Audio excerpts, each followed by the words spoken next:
¿Alguna vez has sentido que no estás solo cuando caminas entre las lápidas?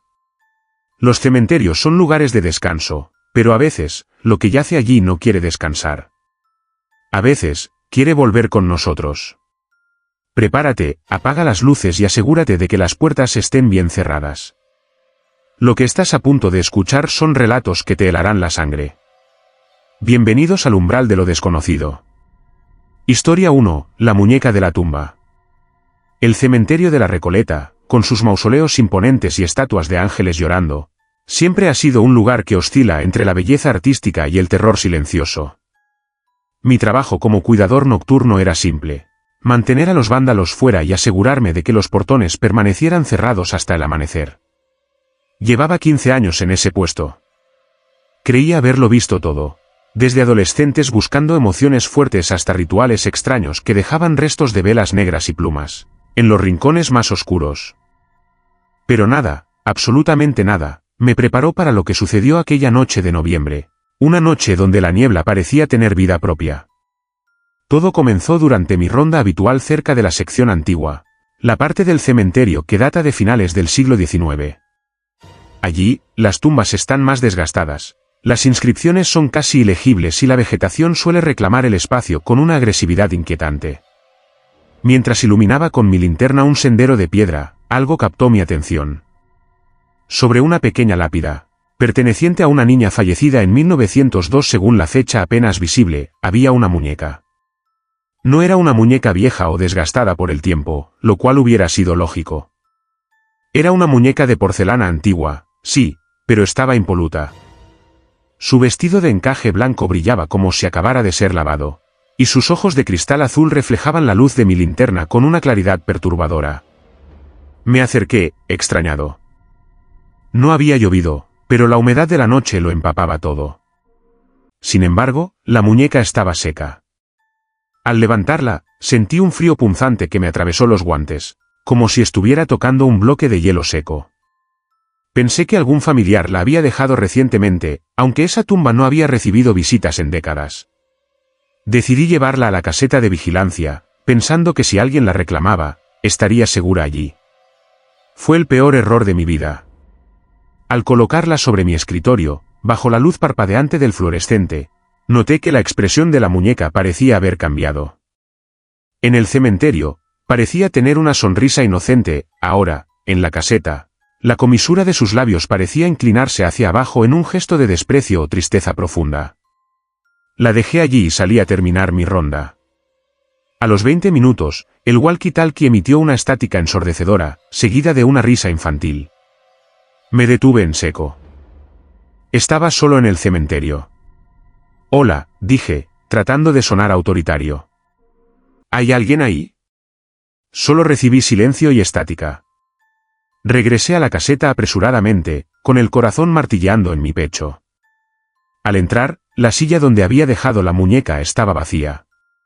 Un terror irracional se apoderó de mí.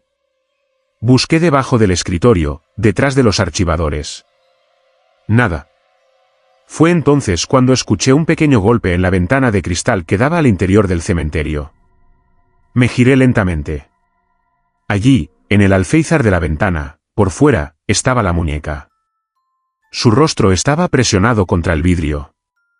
Pero lo que me hizo gritar no fue su posición, sino el hecho de que sus ojos de cristal ya no miraban al frente. Me miraban a mí. Y sus manos, esas pequeñas manos de porcelana, estaban golpeando rítmicamente el cristal. Tac, tac, tac. Abrí la puerta con la intención de lanzarla lejos, de romperla, de hacer lo que fuera para acabar con esa locura. Pero al salir, no había nada en la ventana. La muñeca había desaparecido. Regresé al interior, cerré con llave y me senté, temblando, con la mano en mi crucifijo. Pasaron las horas. Cerca de las 3 de la madrugada, el sueño y el agotamiento empezaron a vencerme.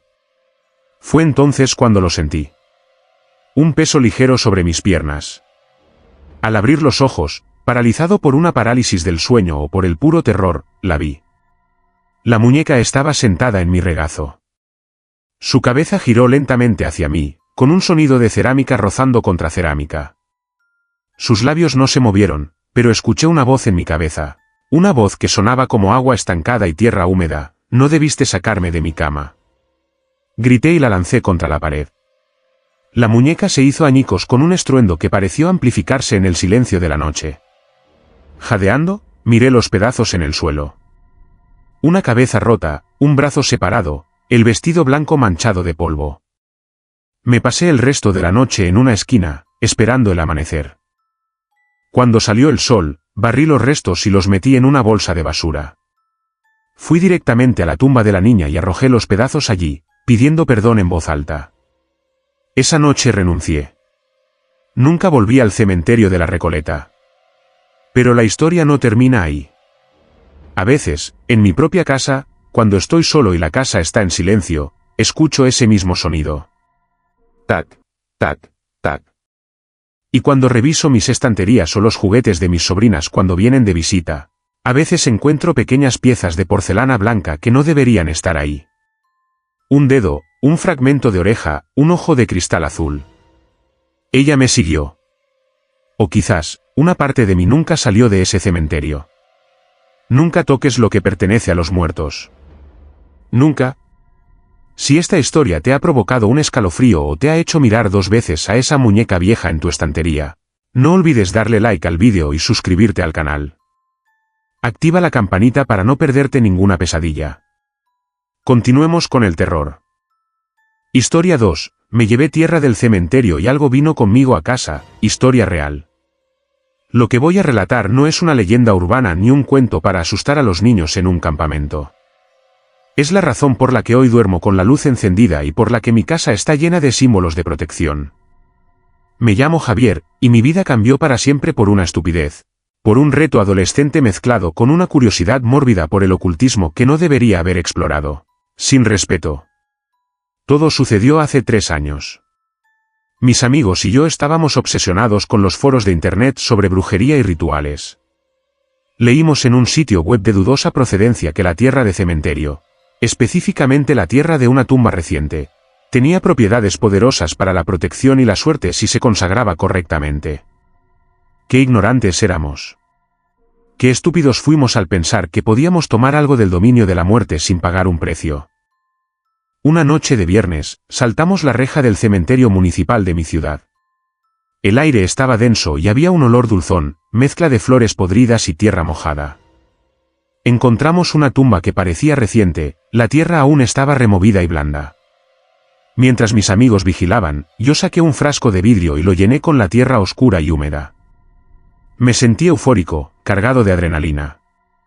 Sentía que tenía un poder secreto en mis manos.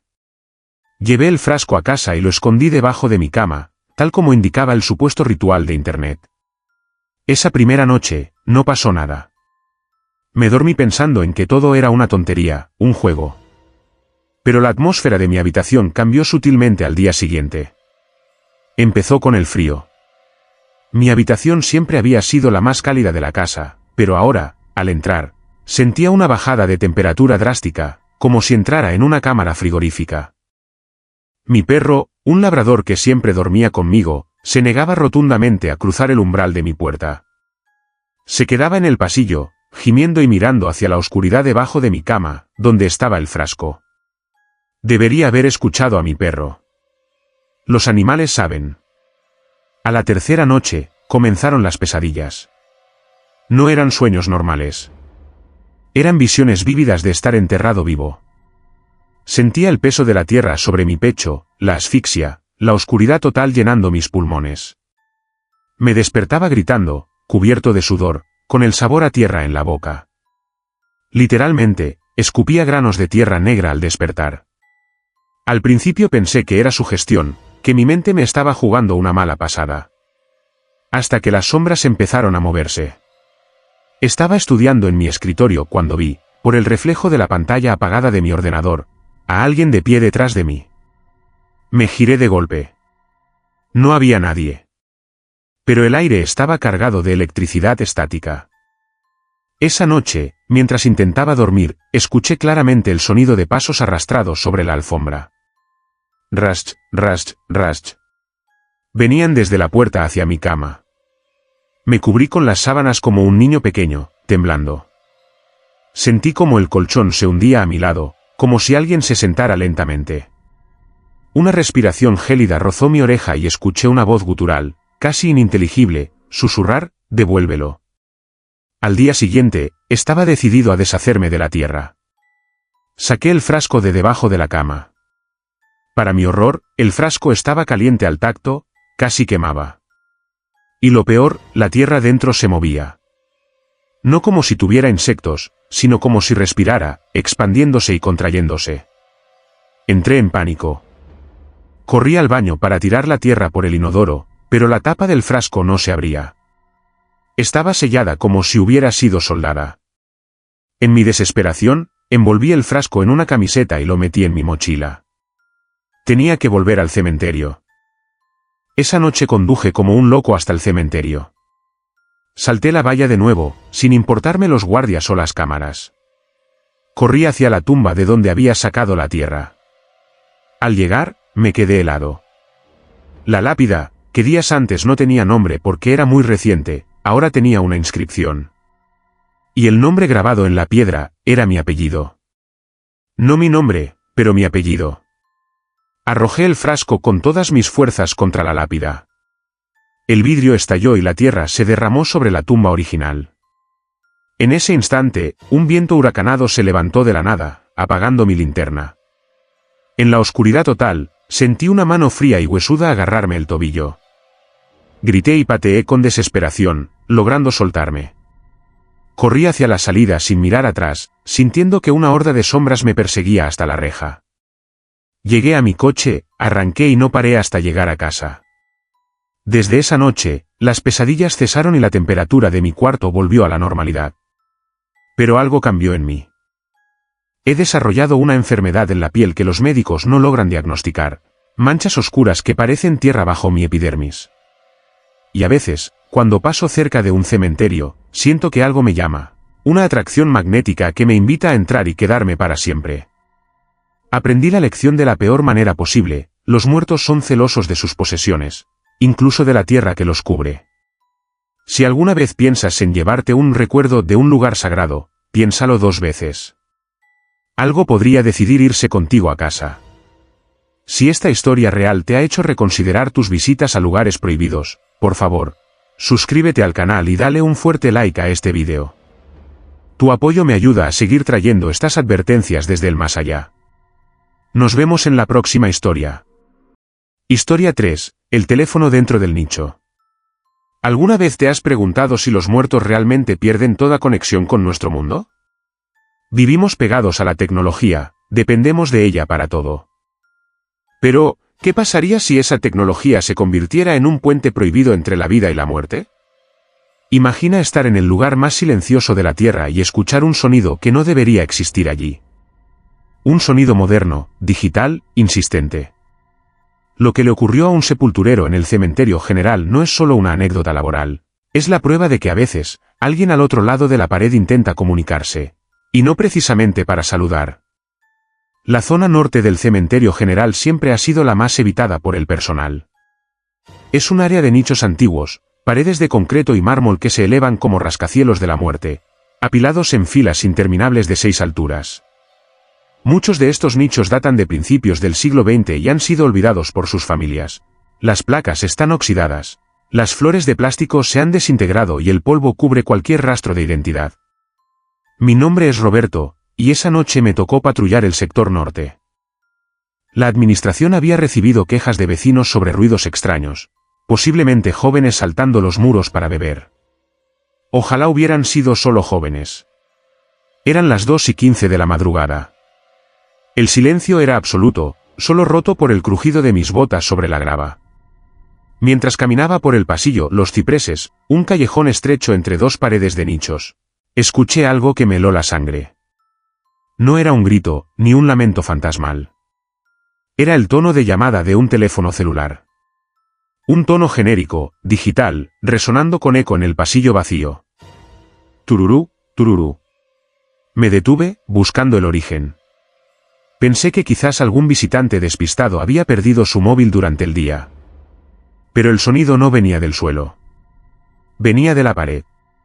Agucé el oído, acercándome a los nichos. El sonido era fuerte y claro. Provenía de un nicho en la tercera fila, a la altura de mi cabeza. Alumbré con mi linterna la placa. Estaba casi negra por la suciedad, pero pude leer la fecha de defunción, 14 de agosto de 1985. Sentí un mareo repentino. Era imposible. En 1985 no existían los teléfonos inteligentes con ese tipo de tono polifónico. El nicho estaba sellado con cemento y ladrillo, cubierto por la lápida de mármol. No había agujeros. No había manera de que alguien hubiera metido un teléfono ahí dentro recientemente sin romper la lápida. El teléfono dejó de sonar. El silencio volvió, más pesado que antes. Me convencí de que el sonido venía de otro lado, que era un efecto acústico extraño. Pero entonces, volvió a sonar. Y esta vez, acompañado de una vibración que hizo temblar levemente la tapa de mármol suelto. El miedo me decía que corriera, pero la curiosidad humana es una trampa mortal. Necesitaba saber. Saqué mi escalera plegable y subí un par de peldaños para quedar frente a frente con la lápida. Puse mi mano sobre el mármol frío. La vibración era real. Había un aparato electrónico sonando ahí dentro, detrás de una pared sellada hace casi 40 años. Cometí la imprudencia de golpear suavemente la lápida con mis nudillos, como si llamara a una puerta.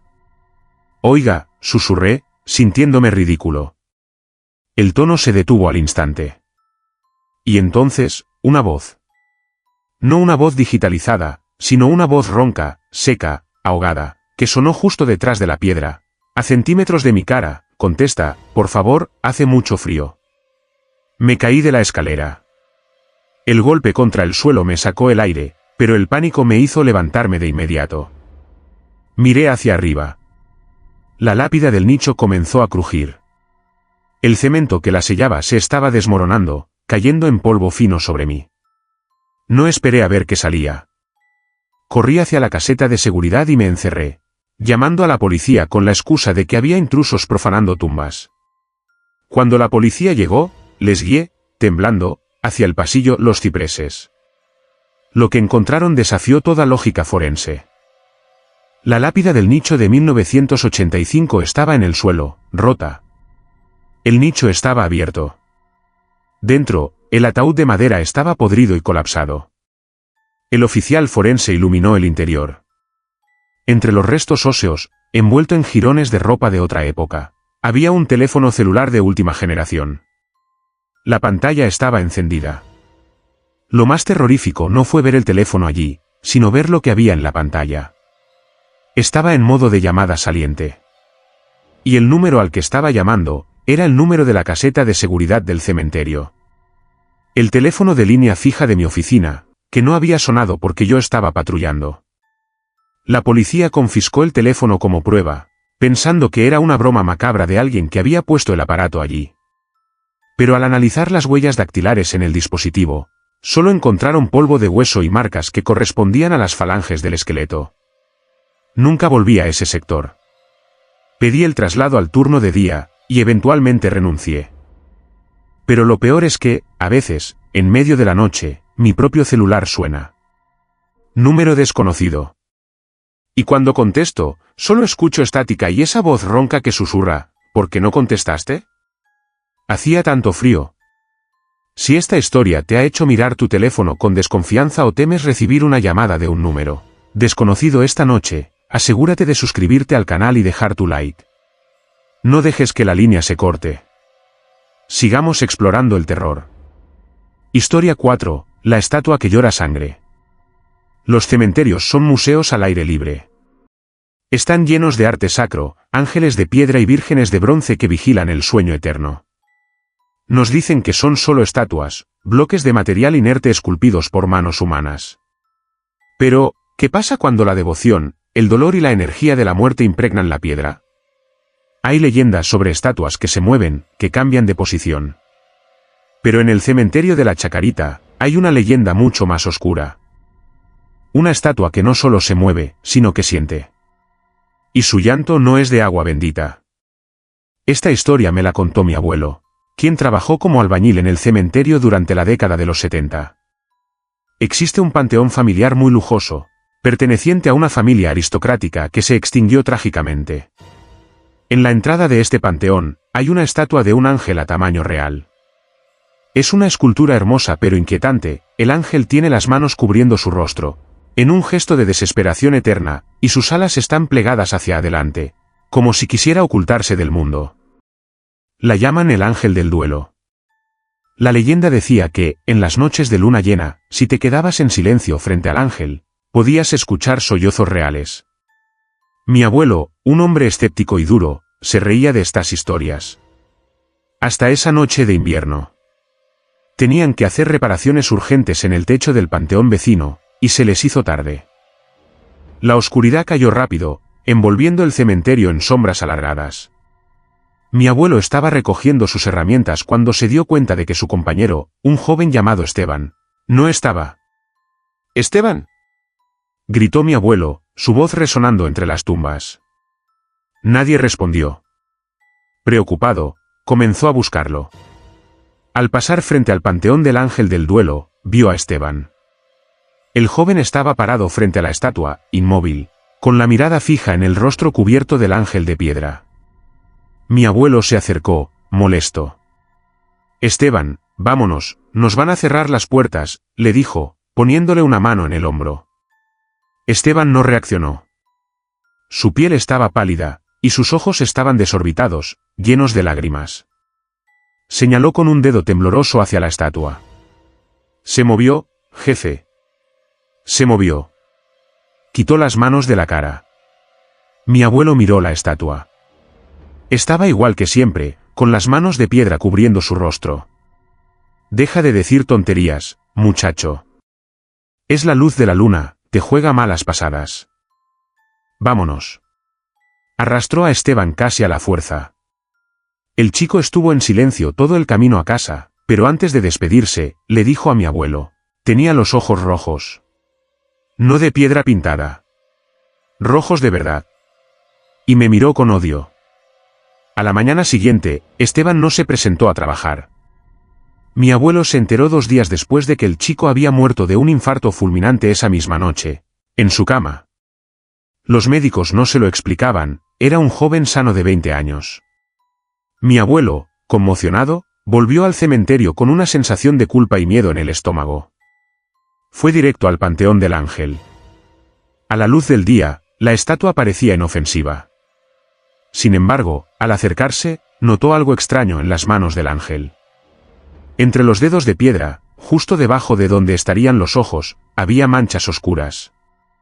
Mi abuelo se subió al pedestal para mirar mejor. No era moho. No era suciedad. Era una sustancia viscosa, seca, de color rojo óxido. Parecía sangre coagulada. Y no solo eso, la posición de los dedos había cambiado milimétricamente. Antes, los dedos estaban cerrados herméticamente sobre la cara. Ahora, había una pequeña rendija entre el dedo medio y el anular. Una rendija suficiente para que un ojo pudiera espiar hacia afuera. Mi abuelo acercó su rostro a esa rendija, impulsado por un terror que no podía controlar. Miró hacia la oscuridad que se formaba entre las manos y el rostro de la estatua. Y entonces, lo vio. Dentro de la cavidad de piedra, algo brilló. Un ojo orgánico, húmedo, inyectado en sangre, se movió bruscamente y se fijó en el suyo. Pestañó. Mi abuelo cayó hacia atrás, gritando. Juró que escuchó una risa suave, pétrea, resonar desde el interior de la estatua. Nunca más volvió a trabajar allí. Pasó el resto de sus días advirtiendo a la familia que nunca miráramos a los ojos de las estatuas, porque algunas son prisiones para almas que no fueron al cielo ni al infierno, sino que se quedaron atrapadas en la piedra, hambrientas de vida. Y dicen que, cada vez que alguien muere después de ver al ángel, la estatua llora sangre, alimentándose de la vida que acaba de robar. Si vas a un cementerio y ves una estatua cubriéndose el rostro, no intentes ver qué esconde. Puede que lo último que veas sea su mirada. Si esta historia te ha dejado con el corazón acelerado y prometes no mirar a las estatuas a los ojos, dale like a este vídeo y suscríbete ahora mismo. Activa las notificaciones, porque la próxima historia podría ser la tuya. Nos vemos en la oscuridad. Historia 5. La campana del olvidado. Existe una antigua costumbre victoriana que muchos conocen por los libros de historia, pero pocos han presenciado en la realidad: los ataúdes de seguridad. En el siglo XIX, el miedo a ser enterrado vivo, la catalepsia, era tan real que se diseñaron mecanismos ingeniosos para los difuntos. Una cuerda atada a la mano del cadáver subía por un tubo de tierra hasta la superficie, conectada a una campana de bronce montada sobre la lápida. Si el muerto despertaba, solo tenía que tirar de la cuerda, la campana sonaba, y el vigilante nocturno acudía al rescate. Hoy en día, esas campanas son reliquias oxidadas, curiosidades macabras que adornan los sectores más viejos de los camposantos. O al menos, eso es lo que nos decimos para dormir tranquilos. Mi nombre es Tomás y he sido el guardia de seguridad del Cementerio de la Piedad durante 12 años. Es un lugar inmenso, un laberinto de mármol y cipreses que se extiende por hectáreas. Mi trabajo es mayormente silencioso, lidiando con el aburrimiento y el frío. Pero hubo una noche de tormenta eléctrica donde el cielo parecía querer partirse en dos, que cambió mi percepción de la realidad para siempre. La lluvia caía en cortinas densas, golpeando los techos de los mausoleos con un estruendo constante. Yo estaba en mi caseta, tomando café y leyendo, cuando lo escuché. Entre el rugido de los truenos y el repiqueteo de la lluvia, surgió un sonido metálico, agudo y rítmico. Din, din, din. Al principio pensé que era el viento golpeando alguna verja suelta. Pero el sonido era demasiado consistente, demasiado deliberado. No era el caos del viento, era una llamada. Me puse el impermeable, agarré mi linterna y salí. El sonido venía del sector 4, la zona más antigua, donde las tumbas datan de 1880. A medida que me acercaba, el sonido se hacía más claro, perforando la tormenta. Din, din, din. Mi corazón comenzó a latir con fuerza, no por el ejercicio, sino por un miedo atávico que se despertaba en mis entrañas. Al llegar al pasillo de las tumbas de tierra, iluminé con mi linterna. Lo que vi me detuvo en seco. Sobre una tumba olvidada, cubierta de musgo y con la lápida casi ilegible, había una de esas viejas campanas de seguridad. Y se movía. No oscilaba suavemente por el viento, se sacudía con violencia, como si alguien estuviera tirando de la cuerda con desesperación frenética desde abajo. Din, din, din, din. El sonido era ensordecedor ahora. Me quedé paralizado. La lógica me gritaba que era imposible. La cuerda, hecha de fibras naturales, se habría podrido hace 100 años. El ataúd habría colapsado. No había forma física de que eso estuviera conectado a nada allá abajo. Pero la campana seguía sonando, cada vez más fuerte, como un grito de auxilio convertido en metal. Tragando saliva, me acerqué. La tierra sobre la tumba estaba extrañamente removida, como si se estuviera licuando con la lluvia. Alumbré la inscripción de la lápida. Apenas pude leer: aquí yace Damián Blackwood, 1892. Que Dios se apiade de su alma oscura.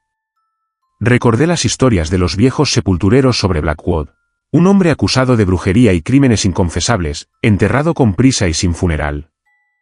Oiga, grité, mi voz perdiéndose en la tormenta. ¿Hay alguien ahí? Me sentí ridículo hablándole a la tierra. De repente, la campana se detuvo en seco. El silencio que siguió fue peor que el ruido. Me acerqué un paso más, con la intención de inspeccionar el mecanismo y demostrarme a mí mismo que era una broma o un animal atrapado. Fue un error. En el instante en que mi mano rozó el metal frío de la campana, la tierra bajo mis pies cedió. No fue un derrumbe normal. Sentí como si algo me agarrara los tobillos desde abajo y tirara con una fuerza inhumana. Caí de rodillas sobre el barro. Intenté levantarme, pero la tierra parecía tener vida, succionándome, envolviendo mis piernas como arenas movedizas espesas y negras. Y entonces, la campana volvió a sonar, pero esta vez no era un tañido metálico. La vibración subió por mi brazo y escuché, claramente, una risa dentro de mi cabeza. No era una risa humana, era el sonido de 1000 insectos frotando sus alas, una cacofonía de burla y hambre. Te encontré, susurró una voz que parecía venir de la campana misma. La cuerda, que debería haber estado podrida, salió disparada de la tierra como un látigo, enrollándose alrededor de mi muñeca. Me arrastró hacia el agujero de la campana, hacia la oscuridad del subsuelo. Grité, clavando mis dedos en el barro, sintiendo como mis uñas se rompían. Podía olerlo ahora, un hedor a carne podrida y azufre que emanaba del tubo de respiración. Sentí dedos fríos, huesudos, agarrando mi bota a través de la tierra, tirando hacia abajo, hacia el ataúd que esperaba. En un acto de pura desesperación, saqué mi navaja de bolsillo con la mano libre y corté la cuerda. El chasquido fue seco. La tensión desapareció de golpe y caí hacia atrás, rodando lejos de la tumba. La campana cayó al suelo, inerte. La tierra dejó de moverse. Me levanté y corrí. Corrí como nunca antes había corrido, perdiendo mi linterna, mi gorra, mi dignidad. Llegué a la caseta y me encerré, empujando el escritorio contra la puerta, temblando hasta que amaneció. Al día siguiente, con la luz del sol, volví al lugar acompañado de 2 compañeros. Necesitaba ver. Necesitaba saber. Encontramos mi linterna en el barro. La campana estaba tirada a un lado. Pero lo que nos hizo renunciar a todos ese mismo día fue lo que vimos en la tumba. Había un agujero, no hecho desde afuera hacia adentro, sino desde adentro hacia afuera. Como si algo hubiera brotado de la tierra. Y alrededor de la tumba, marcadas en el barro, había huellas. Huellas de pies descalzos, humanos, pero con garras en lugar de dedos, que se alejaban del cementerio y se dirigían hacia la ciudad. La campana no estaba sonando para pedir ayuda. Estaba sonando para anunciar que él había despertado. Y ahora, está libre. Si esta historia te ha erizado la piel y prometes nunca acercarte a una tumba antigua de noche, por favor, suscríbete a este canal y dale un poderoso like al vídeo. Ayúdanos a mantener la luz encendida frente a la oscuridad. Vamos con la siguiente historia. Historia 6, el cortejo eterno. Hay un dicho entre la gente mayor, nunca interrumpas un funeral, porque la muerte podría invitarte a unirte a la procesión. Siempre pensé que era una superstición para enseñar respeto, hasta que me ocurrió a mí. Soy fotógrafa amateur y me fascina la arquitectura gótica de los cementerios antiguos. La mezcla de belleza y melancolía es perfecta para mi lente. Aquella tarde de otoño, fui al cementerio de los mártires, un lugar enorme y laberíntico conocido por sus estatuas de ángeles y sus senderos arbolados. La luz era perfecta, dorada y suave, típica de las 5 de la tarde. Me perdí en mi trabajo, buscando el ángulo perfecto de un mausoleo cubierto de hiedra. No me di cuenta de lo rápido que caía el sol ni de cómo una niebla espesa, inusual para la época, comenzaba a levantarse del suelo, envolviendo las bases de las lápidas como un mar blanco y silencioso. Cuando miré mi reloj, eran casi las 6:30. El cementerio cerraba a las 6. Guardé mi cámara apresuradamente y busqué la salida principal. Pero la niebla había transformado el paisaje. Los senderos familiares ahora parecían extraños, distorsionados. Caminé en lo que creía era la dirección correcta, pero cada vuelta me llevaba a más tumbas, más estatuas que parecían observarme. Fue entonces cuando lo escuché. El sonido de cascos de caballos sobre el adoquín. Cloc, cloc, cloc. Y el crujido de ruedas de madera. Me detuve, confundida. Los vehículos no entraban a esa parte del cementerio, y mucho menos carruajes de caballos. De entre la niebla, apareció una procesión. Me escondí instintivamente detrás de un gran ángel de piedra, sintiendo un miedo irracional. Lo que vi me dejó sin aliento. Era un cortejo fúnebre, pero no de este siglo. Un carruaje negro, alto y ornamentado con plumas oscuras, era tirado por 4 caballos negros que exhalaban vapor por la nariz. El conductor iba vestido con un traje de levita del siglo XIX y un sombrero de copa que le ocultaba el rostro. Detrás del carruaje caminaban unas 20 personas. Todos vestían de luto riguroso, con ropas victorianas, vestidos largos de terciopelo negro, velos espesos cubriendo las caras de las mujeres, y trajes oscuros para los hombres. Caminaban en perfecto unísono, pero lo más aterrador era el silencio.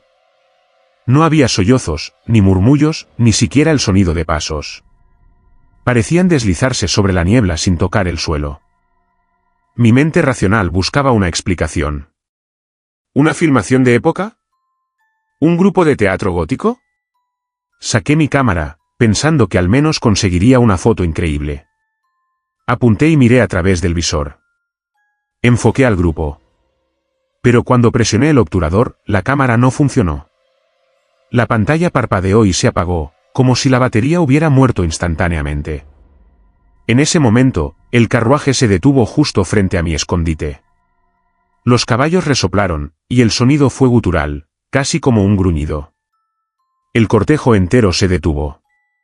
Lentamente, como si fueran una sola entidad, todas las figuras giraron la cabeza hacia donde yo estaba. Sentí que mi sangre se convertía en hielo. A través de los velos y las sombras de los sombreros, no podía ver rostros. Solo veía oscuridad. Un vacío negro donde deberían estar los ojos, la nariz, la boca. El conductor del carruaje bajó lentamente. Era altísimo, desgarbado. Se acercó al ángel de piedra donde yo me escondía. Quise correr, pero mis piernas no respondían. Era como si la gravedad hubiera aumentado a mi alrededor. El hombre se paró frente a mí y se quitó el sombrero. No tenía rostro. Su cabeza era un cráneo liso, cubierto de piel pálida y tensa, sin facciones, salvo por una boca cosida con hilo negro grueso. Extendió una mano enguantada hacia el carruaje.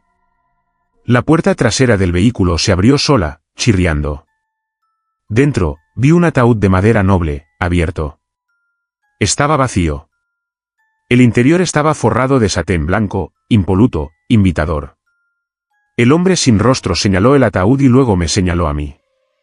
Hay un lugar reservado, escuché en mi mente. No lo dijo con palabras, lo sentí vibrar en mis huesos. Únete a nosotros.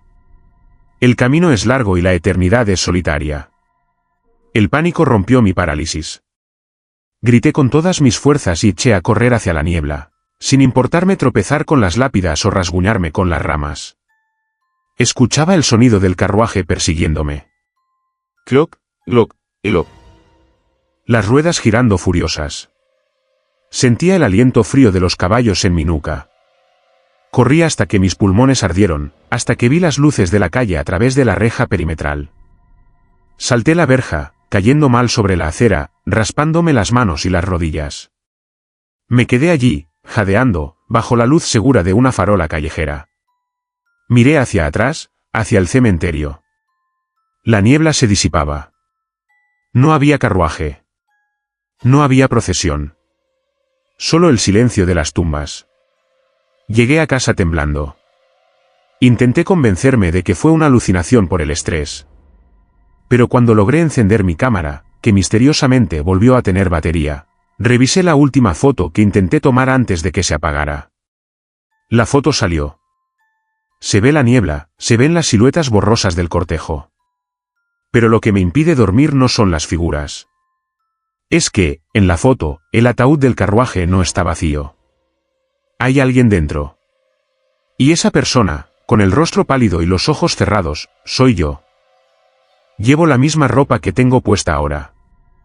Desde entonces, vivo con la certeza de que mi entierro ya comenzó, y que solo es cuestión de tiempo para que el carruaje vuelva a pasar a recogerme. Si esta historia te ha dejado pensando en tu propio destino y quieres evitar que el carruaje negro venga por ti, suscríbete ahora mismo y deja tu like. Es la única forma de mantener a los espectros a raya. Nos vemos en el próximo relato. Historia 7, el espejo de granito negro. Dicen que los espejos son portales, puertas a otras dimensiones que, si se rompen o se usan incorrectamente, pueden dejar pasar cosas que no pertenecen a este mundo. Pero nadie te advierte sobre los espejos accidentales. En los cementerios modernos, la vanidad de los vivos a menudo persigue a los muertos. Las familias adineradas compran lápidas de granito negro importado, pulidas hasta tal punto que parecen superficies de agua oscura, reflejando el cielo, los árboles y, a veces, lo que se esconde detrás de ti. Trabajo en el mantenimiento de lápidas.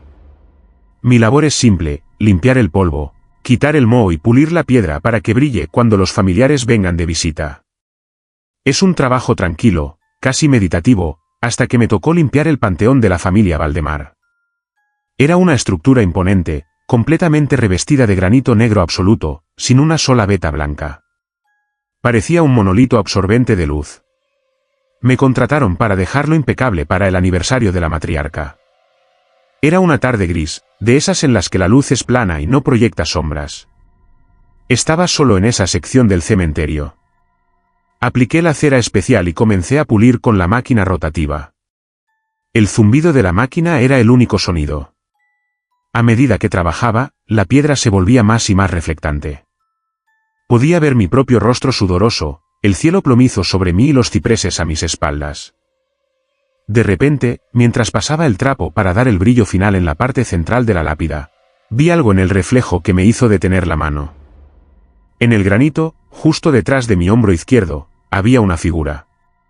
Era una mujer alta, vestida con ropa antigua. Un vestido negro de cuello alto que parecía de principios del siglo XX. Llevaba un velo que le cubría la cara. Me giré rápidamente, esperando ver a una visitante curiosa o a alguna viuda perdida.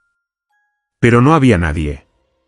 El camino de grava a mis espaldas estaba vacío. Solo los árboles se mecían suavemente con el viento. Estoy cansado, pensé. Son los vapores de la cera. Volví a mi trabajo, tratando de ignorar la sensación de inquietud que se me había instalado en el pecho.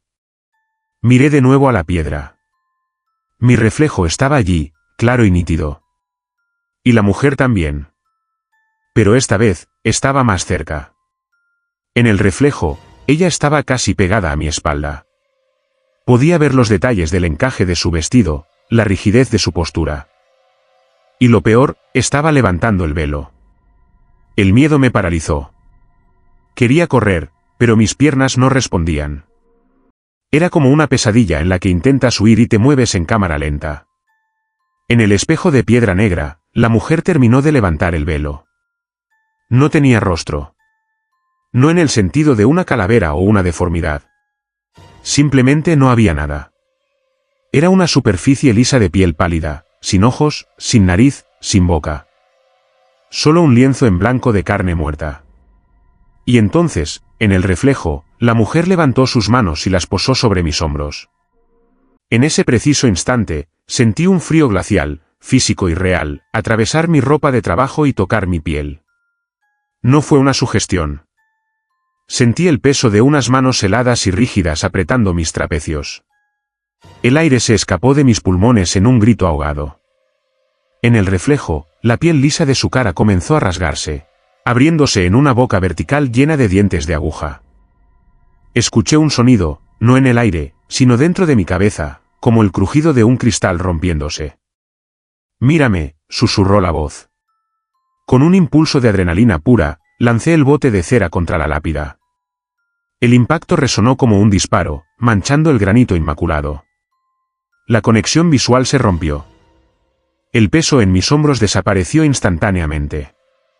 Me caí hacia atrás, arrastrándome por la grava hasta alejarme varios metros del panteón. Me levanté y corrí hacia mi camioneta sin recoger mis herramientas. Dejé la pulidora, los trapos, todo. Nunca volví a ese cementerio. Mi jefe me despidió por abandonar el equipo, pero no me importó. Lo que me aterroriza hoy en día no es perder el trabajo. Es que, desde esa tarde, he cubierto todos los espejos de mi casa. Porque a veces, cuando me lavo los dientes o paso frente a un escaparate en la calle, veo por el rabillo del ojo una figura negra parada justo detrás de mí. Y sé que está esperando el momento en que me atreva a mirar fijamente mi propio reflejo para terminar lo que empezó. El granito negro no era el único portal. Cualquier superficie brillante puede ser una puerta si ellos saben que estás mirando. Si alguna vez has sentido que alguien te observa desde el otro lado del espejo, no corras riesgos. Dale like a este vídeo para protegerte y suscríbete al canal. Rompe la maldición compartiendo esta historia. Vamos con la siguiente. Historia 8, la tumba que respiraba. La tierra tiene hambre. Es una verdad que los sepultureros conocemos, pero de la que nunca hablamos. Normalmente, la tierra es paciente, espera a que le demos los cuerpos para descomponerlos lentamente. Pero hay lugares, ciertos puntos malditos en la geografía de un camposanto, donde la tierra no quiere esperar. Donde la tierra es una boca abierta, ansiosa, que no se conforma con los muertos y empieza a buscar a los vivos. Sucedió hace 2 inviernos en el cementerio del sur. Nos habían encargado cavar una fosa nueva en el sector perimetral, una zona que rara vez se usaba porque el suelo allí era arcilloso y difícil de trabajar. Mi compañero, Luis, y yo llevábamos horas peleando con el terreno.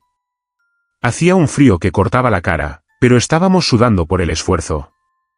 A eso de las 4 de la tarde, cuando el sol empezaba a bajar y las sombras se alargaban como dedos negros sobre el pasto, notamos algo extraño. La fosa ya tenía casi 2 metros de profundidad. Luis estaba abajo, paleando la tierra hacia afuera, y yo estaba arriba, retirando los escombros. De repente, Luis se detuvo. «Oye», dijo, mirando hacia sus botas. «El suelo está caliente». Me reí. «Estás loco, Luis. Estamos a 3 grados bajo cero». «No, en serio». «Toca». Bajé de un salto a la fosa. Al poner las manos en el fondo de arcilla, sentí una oleada de calor, como si estuviéramos parados sobre el capó de un coche que acaba de apagar el motor.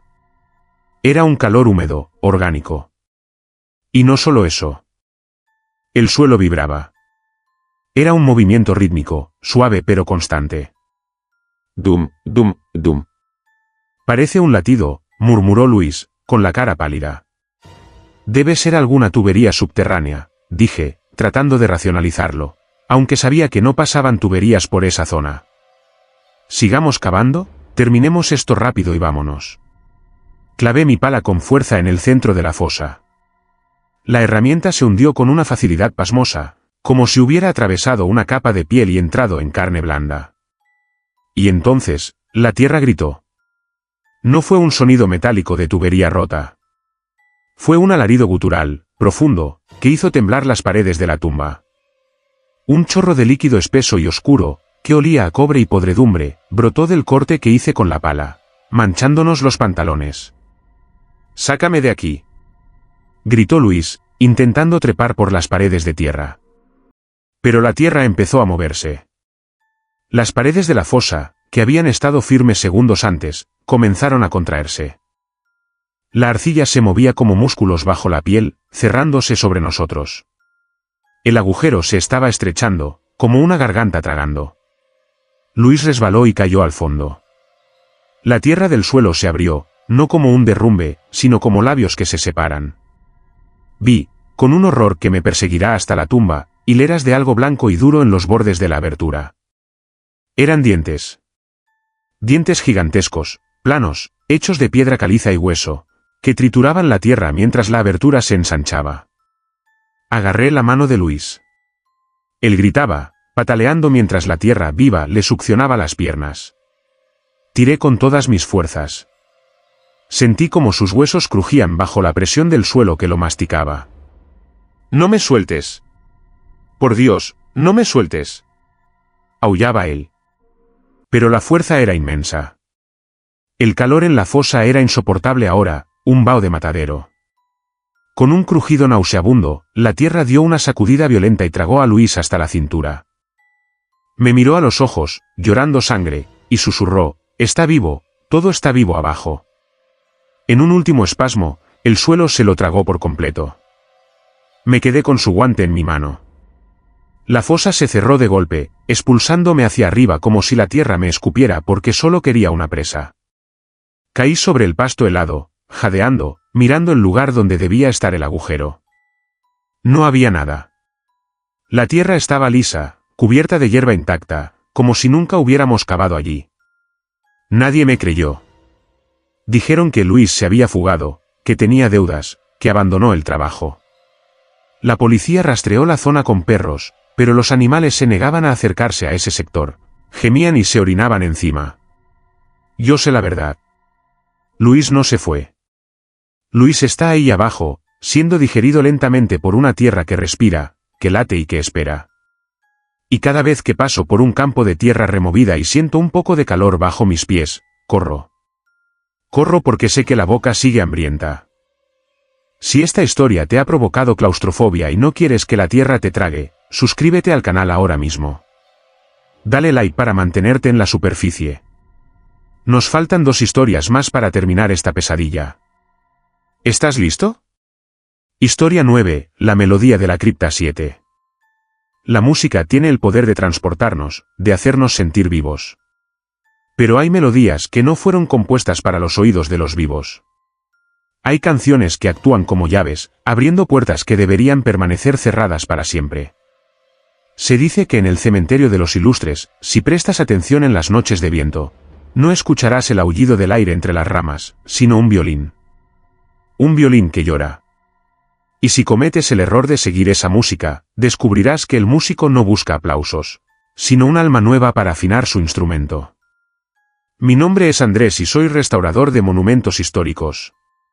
He pasado mi vida limpiando ángeles de mármol y reparando vitrales en mausoleos. No soy un hombre supersticioso, para mí, un cementerio es solo un museo de arquitectura. O al menos eso pensaba hasta que me asignaron la restauración de la cripta 7, el lugar de descanso final de un violinista virtuoso del siglo XIX, cuya historia se había perdido en el tiempo. La estructura estaba en un estado lamentable, cubierta de hiedra venenosa y con la puerta de hierro oxidada casi soldada por el tiempo. Empecé a trabajar un martes por la tarde. La atmósfera en ese rincón del cementerio era pesada, el aire parecía más denso, difícil de respirar.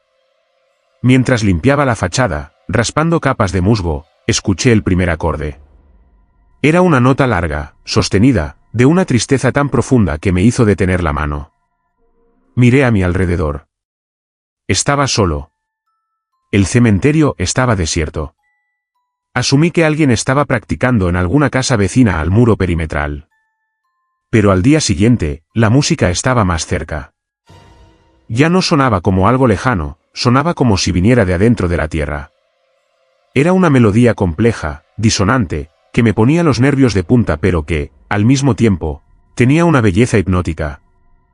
Me encontraban tarareándola sin darme cuenta mientras trabajaba. La, si, do, una escala que descendía hacia la oscuridad. El jueves, logré abrir la puerta de la cripta. El chirrido del metal oxidado fue como un grito de dolor.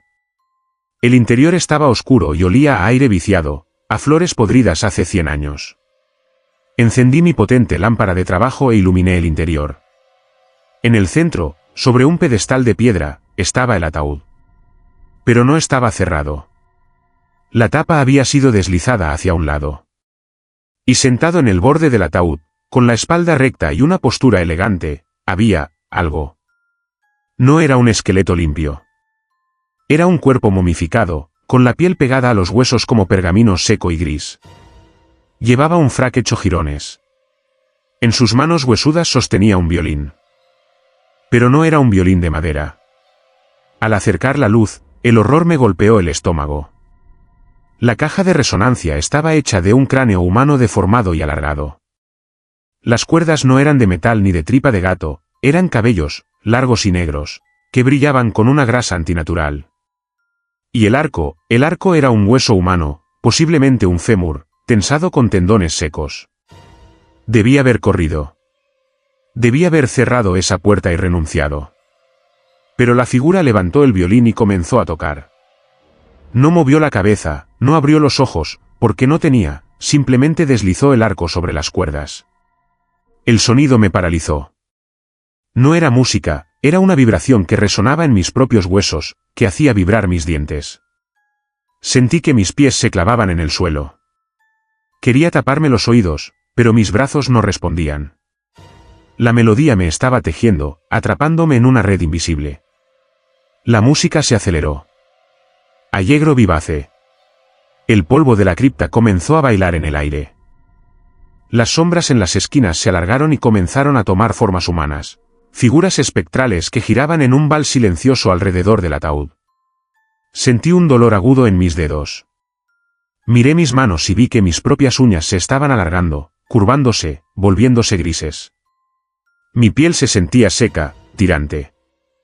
La música no solo me paralizaba, me estaba consumiendo.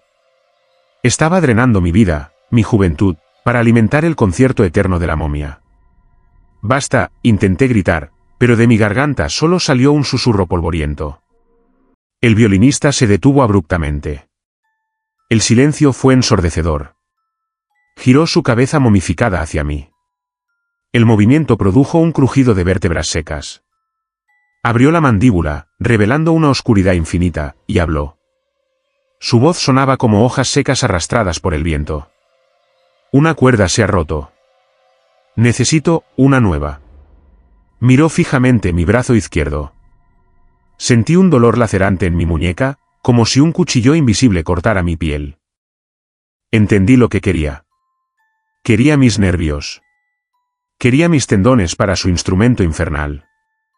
La adrenalina del terror rompió el trance. Me lancé hacia atrás, tropezando con mis herramientas, y salí a gatas de la cripta. Empujé la pesada puerta de hierro con una fuerza que no sabía que tenía, logrando cerrarla justo cuando escuché el sonido de pasos rápidos y secos acercándose al umbral. Cerré el pasador oxidado y corrí. Corrí hasta que mis pulmones ardieron y colapsé en la oficina de administración. Nadie me creyó, por supuesto. Dijeron que inhalé hongos tóxicos de la tumba. Pero renuncié esa misma tarde. Sin embargo, el daño está hecho. Mi brazo izquierdo ha perdido sensibilidad. Los médicos dicen que es un daño nervioso inexplicable, una degeneración progresiva. Pero yo sé la verdad. A veces, por las noches, cuando todo está en silencio, siento un tirón en las venas de mi muñeca, como si alguien estuviera afinando una cuerda a kilómetros de distancia. Él está esperando. Y sé que, cuando muera, no iré al cielo ni al infierno. Iré a la cripta 7, a formar parte de su orquesta para siempre. Si esta historia te ha hecho apreciar el silencio y temes escuchar esa melodía prohibida, asegúrate de suscribirte al canal y dejar tu like. No dejes que la música te atrape. Vamos con la última historia de esta noche. Historia 10, mi propia lápida. El miedo máximo de todo ser humano es la muerte. Pero hay algo peor que morir, es descubrir que ya estás muerto y no te habías dado cuenta. A veces, el velo entre los mundos es tan fino que cruzamos de un lado a otro sin notarlo, caminando entre los vivos cuando ya pertenecemos a la tierra fría. Esta es la historia de cómo descubrí mi destino, no en una bola de cristal, sino grabado en granito bajo la luz de la luna llena. Siempre fui una persona solitaria. Me gustaba pasear por el cementerio municipal al atardecer, encontraba paz en el silencio de las tumbas, lejos del caos de la ciudad. Conocía cada sendero, cada mausoleo, cada árbol antiguo. O eso creía. Una tarde de noviembre, una niebla espesa descendió rápidamente, borrando los caminos habituales. Desorientado, giré en una bifurcación que nunca había visto antes. El sendero descendía hacia una hondonada que no aparecía en ningún mapa del recinto. El aire allí abajo era gélido, inmóvil. No se escuchaban pájaros, ni el tráfico lejano de la ciudad. Solo el crujido de mis pasos sobre hojas muertas que parecían negras en la penumbra. Llegué a una sección pequeña, un círculo de tumbas rodeado de sauces llorones que parecían cortinas de luto. En el centro, había una tumba recién cavada. La tierra estaba fresca, amontonada a un lado, y el agujero negro esperaba, profundo y hambriento. Lo curioso era la lápida. Era nueva, de un mármol blanco impecable que brillaba con una luz propia, casi fosforescente en la oscuridad de la niebla. Sentí una atracción magnética hacia ella, una necesidad visceral de leer la inscripción. Me acerqué, sintiendo que mi corazón latía con una lentitud dolorosa. Pum, pum, pum. Me paré frente a la piedra y leí. El mundo se detuvo. Mis rodillas cedieron y caí al suelo. En la lápida estaba grabado mi nombre completo, Daniel Echeverría. Debajo, mi fecha de nacimiento, correcta hasta el último dígito. Y debajo de eso, la fecha de defunción. La fecha de defunción era hoy. Esto es una broma, susurré, mi voz temblando. Alguien me está gastando una broma macabra. Me levanté para huir, para buscar al gracioso que había hecho esto y golpearlo. Pero entonces, vi las otras tumbas. El círculo de lápidas que rodeaba la mía. Empecé a leer los nombres. Lucía Echeverría, mi abuela. Roberto Echeverría, mi padre. Marta Gómez, mi madre. Todos mis familiares muertos estaban allí, rodeando mi tumba abierta. No era un cementerio público. Era una reunión familiar. De repente, la niebla comenzó a arremolinarse sobre las tumbas de mis parientes. Formas difusas comenzaron a emerger de la tierra. No eran fantasmas transparentes de película. Eran cuerpos sólidos, pero pálidos, con ropas de funeral, con los ojos cerrados y las manos cruzadas sobre el pecho. Se levantaron lentamente, con la rigidez de la muerte, y se giraron hacia mí. Mi padre abrió los ojos. No tenían pupilas, eran completamente blancos. «Llegas tarde, hijo», dijo. Su voz no salió de su boca, resonó directamente en mi cerebro. «Te estábamos esperando para la cena», añadió mi abuela, señalando el agujero abierto. «No.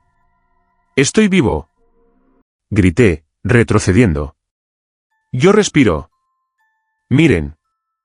Me golpeé el pecho, pero no sentí el golpe. Miré mis manos.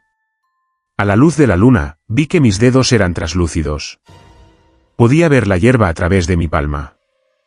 El pánico se convirtió en una comprensión helada y absoluta. Recordé el accidente de coche esa mañana. El chirrido de los frenos, el impacto, el dolor, y luego, nada. Me había levantado de los restos del coche pensando que había salido ileso.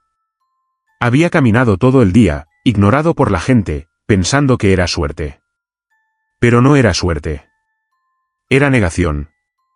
«Es hora de descansar, Daniel», dijo mi madre, extendiendo una mano fría hacia mí.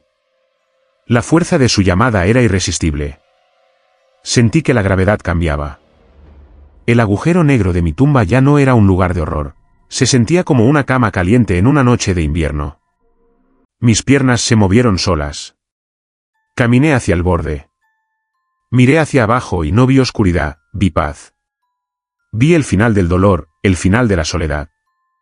«Ven con nosotros», susurraron todos al unísono. Di el paso. Caí en la oscuridad. Y mientras la tierra caía sobre mí, paleada por las manos amorosas de mis ancestros, sentí una última punzada de terror, no por estar muerto, sino por olvidar cómo era estar vivo. Ahora, espero aquí. Y a veces, cuando alguien como tú camina perdido por la niebla, intento llamarlo. No para asustarlo, sino para decirle que revise su reloj, que revise su pulso. Porque tal vez, solo tal vez, tú también estás caminando hacia una tumba que ya tiene tu nombre grabado. Y así cerramos este ciclo de terror. Si esta historia te ha hecho dudar de tu propia realidad, suscríbete al canal ahora mismo. Activa la campanita y deja tu like antes de que la niebla te encuentre. Gracias por acompañarme en este viaje a través de los cementerios. Dulces sueños, si puedes dormir.